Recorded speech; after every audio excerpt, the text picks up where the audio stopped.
Está Gonzalo Sibila con nosotros, que es el secretario general del Partido Socialista del Uruguay. Gonzalo, ¿cómo te va? Gracias por este ratito.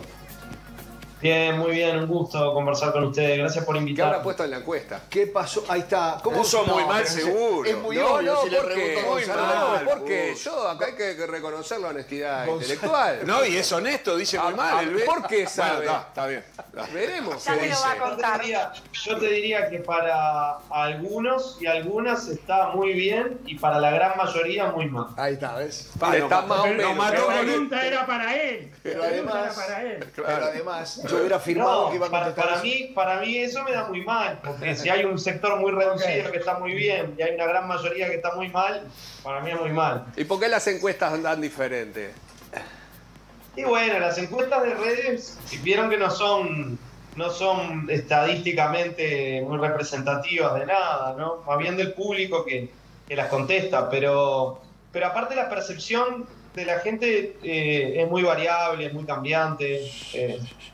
Bueno, pero No sé. Factum hace pocos días hizo una encuesta donde le daba mitad y mitad. Es decir, Por eso, no era no, mayoría bien y minoría malo al revés. Por eso. Le daba mitad y mitad. No, yo creo que más allá de la percepción, a ver, la enorme mayoría de los trabajadores está perdiendo salario, las jubilaciones han perdido también poder adquisitivo y la gran mayoría de los uruguayos y las uruguayas vivimos de un salario, de una jubilación. Después, bueno, hay un sector que vive de otro tipo de ingresos que, bueno, puede que esté mejor. De hecho, estábamos viendo, por ejemplo, el sector exportador, que está ganando mucho. Por eso digo, hay distintas realidades. Esto es la parte económica. Después, me parece que en materia de violencia y otros problemas que afectan a la sociedad, desde hace mucho tiempo, la enorme mayoría de los uruguayos contesta que en ese plano, en ese campo, estamos mal. No es de ahora, ¿no? Pero... Sí, En fin. hace 40 años estamos mal en ese tema. Gonzalo, ¿qué pasó? Que hubo un ruido bárbaro en el Congreso y los títulos dicen que hubo división.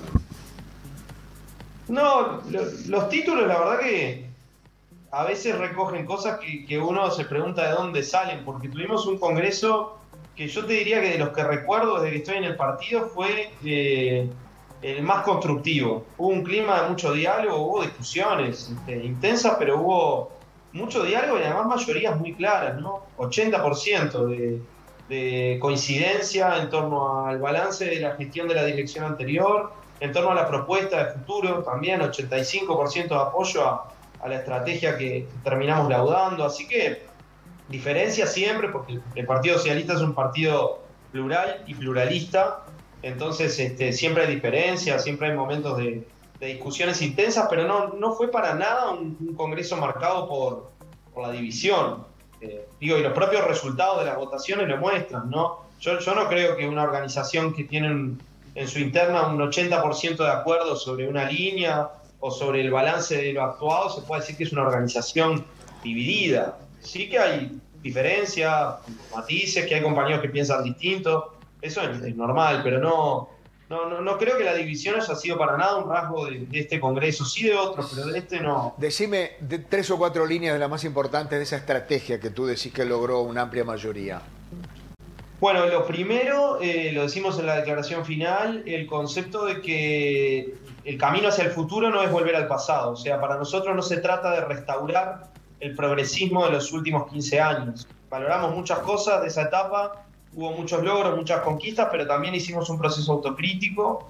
Creemos que hay cosas que hay que corregir y creemos sobre todo que hay que formular una propuesta nueva. Entonces, te diría que primera conclusión no es volver, no es restaurar el progresismo, es construir una alternativa de cambio social integral que vaya a la raíz de los problemas que tiene el país, de los de ahora, muy agravados por las políticas de este gobierno, pero de problemas estructurales que tiene Uruguay, que apunte a la vida digna de la gente, y ahí están las propuestas que surgen del Congreso, 20 propuestas socialistas por una vida digna. Bueno, esto toma un poco el concepto que están planteando en la esfera pública las ollas populares, ¿no? Que plantean como concepto central la vida digna. Y para nosotros esto tiene una gran riqueza, porque por un lado apunta a dignificar la vida de quienes viven en condiciones de miseria, de pobreza, de explotación, de opresión. Esto incluye la dimensión de clase, pero también la de género, implica también la dimensión ambiental, etc. pero además apela como principal fortaleza a la dignidad del pueblo. Tenemos un pueblo muy digno, un pueblo con mucha fuerza y que de esa fuerza puede construir un cambio. Entonces, por ahí va la estrategia del partido, trabajar desde la sociedad para tratar de construir un cambio de raíz en las relaciones de poder, hacia una sociedad más igualitaria. Esto incluye, bueno, entre otras cosas, limitar ganancias de sectores que están ganando muchísimo dinero, implica discutir las Fuerzas Armadas en un país que tiene un poder militar muy fuerte y donde hay un ejército totalmente desproporcionado. Tenemos más efectivos militares per cápita que las potencias militares más grandes del mundo. Estamos dentro de los 30 países del mundo con más efectivos militares per cápita.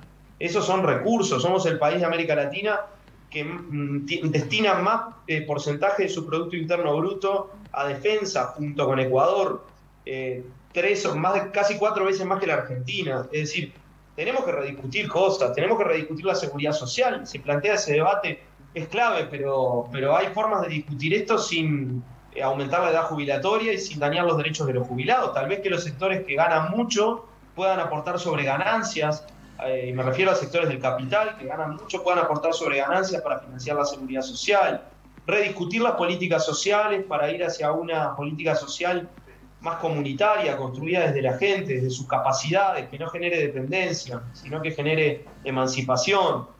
Lo mismo con la educación. Bueno, hay un montón de temas que vimos dentro de esas 20 propuestas que hemos divulgado. Casi todo lo que vos decís suena como obvio, pero yo me pregunto, la reforma del Estado yo se la escuché al Frente Amplio mucho tiempo y no se pudo. La mejora del espacio educativo, de la educación en el país, educación, creo que fue Mujica el que lo dijo, no se pudo. En el tema de seguridad discutimos si mejor o peor. No estamos bien, ni estuvimos bien, no sé si vamos a estar. ¿Qué tengo que hacer yo para creer que todo eso puede ser?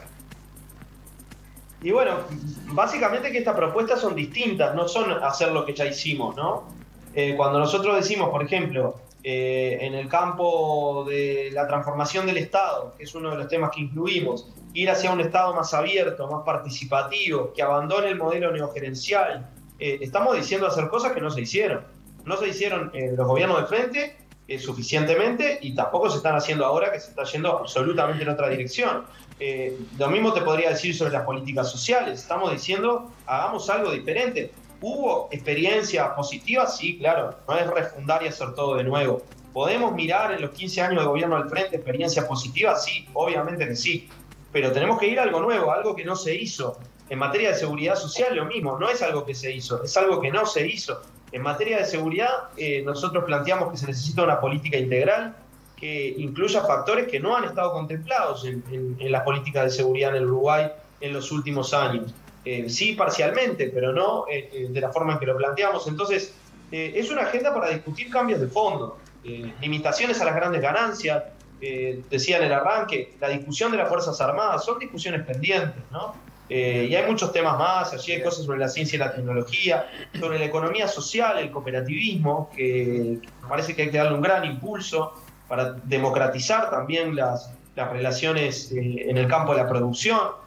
Hay muchas cosas para hacer. Gonzalo, Antonio te quiere hacer una pregunta. Sí, ¿qué tal, Gonzalo? Mirá, todo lo que has mencionado es muy coherente con lo que es el socialismo. Yo voy a ir un poquito más al cuajo, voy a ir más para adentro. Porque el socialismo, en su concepción, considera que los medios de producción tienen que estar en manos del Estado, en contra del capitalismo. Es una orientación, porque hay varias orientaciones socialistas, socialdemócrata, inclusive hay un social liberal. Entonces yo quiero saber cuál es el Partido Socialista de ustedes, cuál es, porque hay otra que es que el socialismo es el preámbulo del comunismo y está dentro de la estructura de los análisis. De hecho, Cuba se dice un país socialista, está en su constitución. Dos preguntas entonces. Primero, ¿cuál es el Partido Socialista Uruguay? ¿El que va a expropiar, a sacar a las empresas privadas porque los medios de producción tienen que estar en manos del Estado? ¿Ese es el socialismo de ustedes? Segunda pregunta, ¿es el socialismo de Cuba? ¿Cuba es la orientación que nosotros tenemos que tener? ¿Cuba es una... ¿Qué considera el Partido Socialista acá? ¿Qué es Cuba? ¿Es una dictadura o es una democracia especial, como generalmente dice la gente del frente, que no le hago sacar una dictadura a nadie del frente, ni que me venga degollando. No sé qué es lo que pasa ahí, pero 66 años gobernando y no hay dictadura. Perdona que me extendí un poquito. Más que una pregunta, es una opinión suya. No, son dos preguntas. Son muchas preguntas en una. Dos preguntas. Además, no, ya estás. Le hiciste vos la respuesta. ¿Cuál es? Para vos. Arranco por la pregunta sobre qué socialismo. Sí. Me interesa centrarme en esto. El socialismo de Uruguay, el socialismo uruguayo, no es el socialismo de Cuba ni es el socialismo de ningún otro país. Es el socialismo uruguayo. Nosotros creemos desde hace muchísimo tiempo en la construcción de un socialismo desde nuestro pueblo, desde nuestra identidad, desde nuestras tradiciones, desde nuestras luchas, en el socialismo nacional de Patria Grande, que es una construcción que implica mirar Latinoamérica, pero que implica pararnos en nuestra identidad, sin calco ni copia, como decía Mariátegui, un famoso socialista peruano, creación heroica, cada pueblo con su camino. No nos gusta que nos comparen ni que nos midan con otros porque pensamos en un trayecto propio desde nuestro proceso y nuestra identidad, con nuestra cultura democrática, con nuestros valores, con nuestras luchas. Segundo, nuestro socialismo no es un socialismo estatizante, es un socialismo socializante. El socialismo no pretende que los medios de producción estén en manos del Estado. Bien. Pretende que los medios de producción estén en manos de la sociedad, en manos de los trabajadores. Y eso implica procesos, obviamente, procesos de aproximaciones sucesivas, diversidad de formas de propiedad, que no haya una sola, que haya diversas formas de propiedad. Potenciar, por ejemplo, la economía social, el cooperativismo, la autogestión, es un camino de aproximación al socialismo. Pero ¿viste lo que pasó con el Fondes en Uruguay? ¿Viste lo que pasó con...? Es perfecta el ejemplo de lo que pasó, que la experiencia del Fondes en Uruguay. Fundidos todos. 70 millones de dólares nos costó esa experiencia.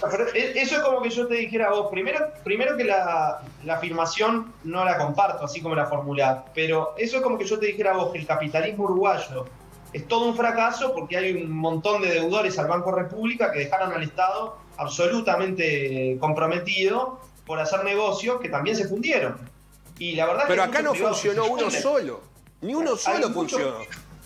Bueno, hay muchos privados que se funden y si vos mirás la relación del dinero que pone el Estado uruguayo en subsidiar a empresas privadas y el que pone en apoyar emprendimientos sociales, bueno, no tiene proporción. Es enorme la renuncia fiscal que hace el Estado uruguayo. Los principales subsidiados en Uruguay no son los pobres, ni son las cooperativas. Es así. Son los sectores capitalistas. Y esos sectores capitalistas muchas veces les va muy mal también, porque muchas veces son ineficientes, porque muchas veces... Sí, comparto, bueno, entonces, pero son algunos. En el caso del Fondes, ninguno funcionó. Ninguno. Bueno, el Fondes fue un proyecto que fue a una escala y con unas características de apostar a cierto tipo de emprendimientos, recuperación de empresas, etcétera, que no es todo el cooperativismo ni toda la economía social. Primero, que no fue todo un fracaso, pero segundo, que eso no resume el cooperativismo y la economía social en el Uruguay. Hay una enorme red de cooperativas de producción, de cooperativas de trabajo, de emprendimientos de economía social que funcionan y que funcionan además sin explotar el trabajo de otros. Funcionan con trabajo asociativo. Eso yo creo que es algo que tenemos que mirar. No tenemos que tomar el atajo de decir, bueno, no funcionó tal experiencia, entonces no se puede hacer más nada. Porque yo te diría que la evidencia más grande que hay es que el capitalismo solo funciona con desigualdad, con pobreza y con miseria. Entonces, si ese es el único modelo, estamos mal, estamos liquidados, porque no tenemos un futuro en el que quepamos todos, ¿no? Nos tenemos que condenar a que haya un sector de la población que esté siempre marginado de los derechos sociales más básicos. La última pregunta es de Nadia y cerramos, Gonzalo. Gonzalo, mencionabas ahí al pasar lo de limitar las ganancias a esas empresas que están, generando mayores ingresos.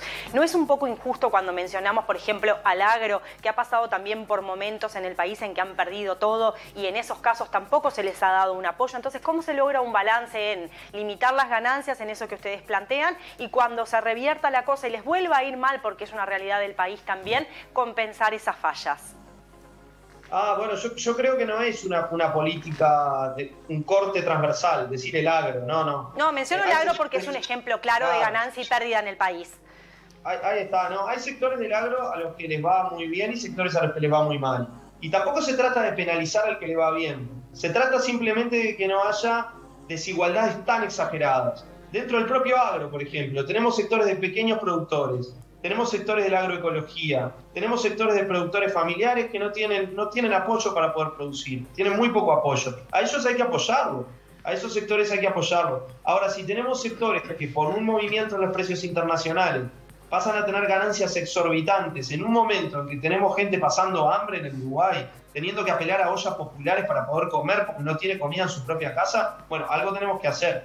No es una política de expropiación de nada, no es una política de condenar al que le va bien, como a veces se dice. Es una política de poder pensar al país en su conjunto, ¿no? Incluso poder apoyar a sectores productivos cuando les va mal. Para eso hay que tener recursos también. ¿Y qué país, perdona, una última, qué país vos me podés decir como referencia hoy por hoy esté funcionando con cooperativas y no en el capitalismo? Que puedas decir, este es nuestro ejemplo. No, hay muchos países del mundo donde se le ha dado mucho empuje al cooperativismo y a la economía social. No quiere decir que no tengan economía de mercado, no quiere decir que no tengan empresas de capital también. Los tienen, yo qué sé, en Europa hay muchos ejemplos, por ejemplo, de eso. Pero no, en serio pienso que nosotros no tenemos que mirarnos en el espejo de nadie. Creo que tenemos capacidades para pensar un proyecto propio, que no es un proyecto que haya que pensarlo en contra de algunos, hay que pensarlo a favor de toda la sociedad uruguaya. Y creo que se puede hacer ese camino, mirando experiencias, obviamente, porque hay que aprender de otras experiencias, pero también con valentía y con capacidad propia para caminar. De vez en cuando hago horas extras para Maeso, Gonzalo. Decime si lo de Cuba es una dictadura o no, que estoy tildando acá quienes dicen que sí, quienes dicen que no. Tenemos la lista, la lista. ¿Vos qué decís? ¿Eso no? Me A mí me parece que la discusión sobre dictadura-democracia es una discusión que reduce el debate muchísimo, ¿no? Por eso a veces se nos dice que queremos eludir. No, lo que se quiere es que nosotros pongamos una palabra, una etiqueta para definir. Yo, por ejemplo, te diría, sin ningún tipo de temor y de empacho, que lo de Nicaragua no es un gobierno de izquierda, porque viola los derechos humanos, porque tiene gente encarcelada, porque un montón de cosas. Te lo diría con toda claridad, sin titubear. Te diría con toda claridad que lo de Rusia sobre Ucrania es una invasión, promovida también por el imperialismo estadounidense a través de la OTAN, que hizo todo lo posible para que sucediera, pero que tiene una responsabilidad central de Rusia. Y para nosotros esa conducta de Rusia es imperialista, como también es imperialista la conducta de los Estados Unidos. Ahora, no puedo resumir la discusión sobre Cuba en dictadura o democracia. La verdad que no me siento con propiedad de hacerlo. Creo que estamos hablando de un proceso muy asediado, además, que está sometido a un terrible bloqueo desde hace muchas décadas. Un proceso que ha ido encontrando caminos. Yo, por ejemplo, no comparto el régimen de partido único. No lo comparto. No lo considero un embargo, aclaró Jorge ahí detrás. Embargo, Gonzalo, embargo. Bloqueo es cierro y no dejo entrar nada, como fue cuando la crisis de los misiles, tú no habías nacido. Pero lo demás es embargo. El 70% de las proteínas que consumen los cubanos en un momento de hambre, porque así es, viene de los Estados Unidos. O sea, va desde acá para allá. Es decir, es cierto que hay una política asfixiante, innegable, pero no es bloqueo, es embargo. Y te voy a decir esto, perdóname. Yo estoy muy de acuerdo con muchas de las cosas que tú dijiste. No por acordar contigo, sino porque creo que una de las salidas que el Frente Amplio debería mirar es la perspectiva que le está dando el Partido Socialista y no otras fuerzas. Por eso, pero acá pifiaste, Gonzalo. Porque hubieras dicho, bueno, ya la Constitución cubana dice que Cuba es una dictadura. La Constitución cubana no lo dice así, pero cuando tú dices la dictadura del proletariado, estás hablando de una dictadura, no estás hablando de otra cosa. Y vos me preguntás, Jorge, vos me preguntás si yo comparto el concepto de la dictadura del proletariado. No. No lo comparto. Te faltaría el respeto si yo pensara que por tu cabeza vas a apoyar una dictadura. Igual. Así te lo digo exactamente. Sí. Pero también te voy a decir una cosa. Perdonen, pero este es un temazo el que estamos tratando acá. No sé cómo estamos de tiempo. Imitamos de nuevo a Gonzalo y yo hoy tengo un intercambio. Porque lo que dijo él yo lo entendí perfectamente bien. Arrancó diciendo que hay que hacer cosas nuevas. ¿Qué cosas nuevas? En función de lo que es el Uruguay. El Uruguay tiene una tradición. Yo no puedo discrepar con eso. Por lo tanto, esto no es un ataque al Partido Socialista, que se parezca. Pero yo lo que noto, que hace muchísimos años, que toda la izquierda latinoamericana está prendida de defensa de una Cuba que lleva 63 años de gobierno y no supo resolver sus problemas económicos. 63, los chinos, los vietnamitas ya lo resolvieron. China es la segunda potencia mundial camino a ser, y es un país comunista. Y Vietnam, que viene una guerra con 2,5 millones de vietnamitas muertos por los Estados Unidos y las fuerzas internas, y te está transformando en una potencia económica dentro de sus límites. Entonces, Cuba, ¿por qué Cuba? Porque estamos embrojados. Tenemos que defender a Cuba de cualquier manera. Y no es así. Jorge, a mí me encantaría poder tener una instancia para poder conversar esto con más tiempo, porque creo que justamente se reduce a veces a una palabra la discusión y es un tema bastante más complejo. Yo también quisiera discutir la situación de China, ¿no?, que vos traías ahora. A mí me parece que China tiene una actitud y una conducta imperialista también, lo que está haciendo con sus multinacionales en África, por ejemplo. El extractivismo terrible, la destrucción de comunidades enteras, me parece que también es discutible. No creo que sea... Creo que es capitalismo de Estado. Te lo digo claramente, tu condición de demócrata no está en cuestionamiento. Y la condición de demócrata del Partido Socialista tampoco está. Es de mi parte, ¿no? Cualquier piensa lo que quiera. Lo que hay detalles que nos tienen enganchados y no nos podemos saltar. Sí. No nos podemos saltar. Jorge, si me permite, me gustaría también decir algo al respecto. Yo creo que lo que hay, y que en este caso le toca a Gonzalo defender desde un lugar de un partido político, es que el mundo en general tiene distintas visiones y hay como ciertas cosas que encolumnan a determinados países de un lado, a determinados países del otro, a determinados partidos de un lado y partidos del otro, que no siempre quiere decir que estén de acuerdo. Y ese es el punto, porque ¿quién no tiene un cadáver en el ropero? Jorge, entonces, ¿viste? El caso de China es el más claro. Es decir, el gobierno... Tengo varios. Claro, pero el de China es clarísimo. El primero fue Julio María Sanguinetti y luego nadie quiso separarse de China y a nadie se le ocurre jamás en una reunión con alguien de un partido chino, o que es el partido único del gobierno chino, decirle, ¿usted qué cree? ¿Ustedes son dictadura? A nadie se le ocurriría hacer esa pregunta. Sin embargo, a los políticos que tienen cierta afinidad con países como Cuba, les metemos la pregunta que el tema no sea ese. Eso es lo que yo digo. Pero hay otro trasfondo y es un trasfondo de pobreza y de necesidades de una población. ¿Alguien sabe si en China hay pobres? No, pero China, no, claro que los hay. Pero ¿cuál fue En China hay un trasfondo de pobreza todavía tremendo también, más allá. Pero ¿sacó cuánto de su población de la pobreza? Cuando decimos que China es una potencia y solucionó Bueno, todo. puede ser potencia igual, pero hay pobreza. Claro, bueno, pero... Cuando China empezó a hacer capitalismo, empezó a salvar a su gente. Sí, pero no, pero está lejos, lejos de solucionar. Está lejos de solucionarlo, pero antes era peor. De hecho, eso China fue clarísimo. es una de las que más invierte. ¿Por qué China no agarra Hong Kong y lo hace capitalismo? Vamos a hacer una cosa. Entonces, Antonio, entonces el problema no es la democracia, porque en China hay un partido único. Y no se lo cuestiona. Entonces el problema no es la lo que se está discutiendo acá no es la democracia con pluralidad de partidos, se está discutiendo otra cosa. Por eso digo, me parece complejo y me parece que sería muy interesante tener una instancia para charlar específicamente esto. Exacto, está bueno. Acepto la invitación cuando quieran. Nosotros vamos a seguir peleándonos entre nosotros, pero te liberamos, Gonzalo, si vas a trabajar. Un abrazo grande. Arriba. Chao. Chao.